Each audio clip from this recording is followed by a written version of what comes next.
Hi, I'm Jamie Grove from the Stan Winston School of Character Arts. Welcome to Platinum Silicone Mask Painting Part 2. This course is important because a lot of the shops have moved their tin-based silicone to platinum silicone, and this course is going to cover how to paint a platinum silicone mask. We're going to finish this off with Silpoxy, tint it with oil, and also I'm going to use some of these metallic powders as well. We'll be focusing on patterning techniques.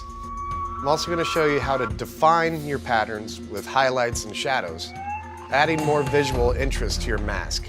At the very end, we're going to matte everything down and keep some areas glossy, like around the eyes, the lips. And after the matting is complete, I'll show you how to paint the eyes. Put on moles and imperfections to add another step of realism to the paint. I'm really excited to show you how to complete your mask painting, so let's jump right in.